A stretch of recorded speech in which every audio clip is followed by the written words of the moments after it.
आपके सपने बहुत बड़े हैं। सोचिए, जब देश की सबसे बड़ी अदालत सुप्रीम कोर्ट किसी से ये कहे कि आपके सपने बहुत बड़े हैं, तो आपके दिमाग में क्या आएगा?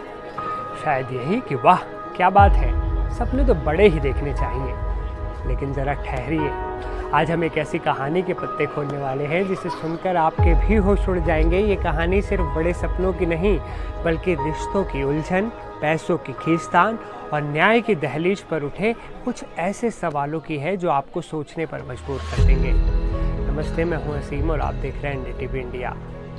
सुप्रीम कोर्ट में हाल ही में एक ऐसा केस आया जिसने खुद जज साहब को भी हैरान कर दिया। कल्पना कीजिए, एक शादी जो सिर्फ 1 साल और 2 महीने तक ही चल पाई। जी हाँ, सिर्फ 14 महीने शादी चली, और इस शादी को खत्म करने के लिए यानी तलाक के लिए एक पत्नी ने कितनी मांग रखी होगी? 10 लाख रुपए, 50 लाख रुपए? नहीं, पूरे 5 करोड़ रुपए का गुजारा भत्ता। जी हाँ, पूरे 5 करोड़ रुपए सिर्फ 1 साल की शादी के लिए। सुप्रीम कोर्ट ने इस मांग पर क्या कहा होगा, आप सोच भी नहीं सकते।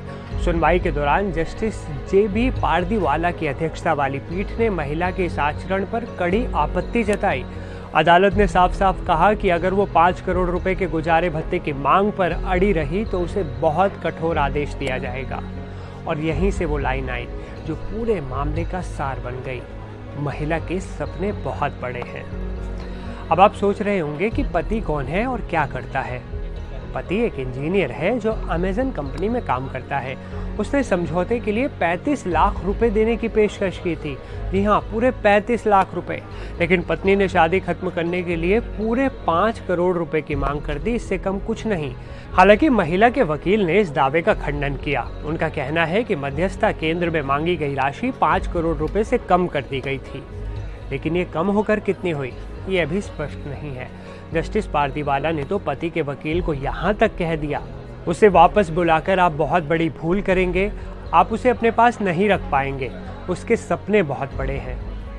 ये टिप्पणियां पिछले हफ्ते गुरुवार को उस समय की गई जब अदालत विवाह भंग करने के एक मामले की सुनवाई कर रही थी। पीठ ने आखिरकार अलग हुए जोड़े को आगे के समझौते की बातचीत के लिए सुप्रीम कोर्ट के मध्यस्थता केंद्र में लौटने का निर्देश दे दिया। लेकिन ये निर्देश सिर्फ एक सलाह नहीं थे दोस्तों, बल्कि एक सख्त चेतावनी भी थी। अदालत ने पत्नी को साफ तौर पर चेताया कि वो 5 करोड़ रुपए के गुजारे भत्ते की मांग जारी न रखे। पीठ ने स्पष्ट शब्दों में कहा, हमें सूचित किया गया है कि पत्नी ने विवाह भंग करने के लिए 5 करोड़ रुपए की राशि की मांग की है। दोनों पक्षों के बीच वैवाहिक जीवन लगभग 1 वर्ष का है। अगर पत्नी का रुख ऐसा ही रहा तो हमें कुछ ऐसे आदेश पारित करने पड़ सकते हैं जो उन्हें पसंद नहीं आ सकते।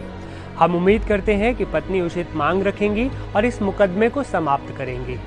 इस पूरे मामले ने एक बार फिर रिश्तों में पैसों की भूमिका और तलाक जैसे संवेदनशील मुद्दों पर उठ रहे सवालों को सामने ला दिया है। क्या सिर्फ 14 महीने की शादी के लिए 5 करोड़ रुपए का गुजारा भत्ता मांगना ठीक है? क्या ये बड़े सपनों की परिभाषा है या फिर कुछ और? ये मामला अभी भी मध्यस्थता केंद्र में है और 5 अक्टूबर को इस पर फिर से सुनवाई होगी। याद है आपको वो मुंबई वाला केस जिसमें एक पत्नी ने तलाक के लिए 12 करोड़ रुपए, मुंबई वाला घर और BMW कार की मांग की थी। तब भी chief justice of India BR Gavai ने साफ शब्दों में महिला से कहा था कि खुद कमा कर खाओ। और अब ये 5 करोड़ की मांग का नया केस आ गया। ऐसी मांगों ने हमारे समाज में एक नई बहस भी छेड़ दी है। आखिर रिश्तों में मर्यादा और पैसों की मांग की सीमा क्या होनी चाहिए? क्या आप कहानी से हैरान हैं? आपकी क्या राय है? क्या एक पत्नी की तरफ से ऐसी मांग किया जाना सही है? हमें कमेंट सेक्शन में अपनी राय ज़रूर बताएं। इस वीडियो को शेयर करें और हमारे चैनल को सब्सक्राइब करना ना भूलें ताकि ऐसी ही हैरान कर देने वाली खबरें आपको मिलती रहें। मिलते हैं अगले वीडियो में, तब तक के लिए नमस्कार।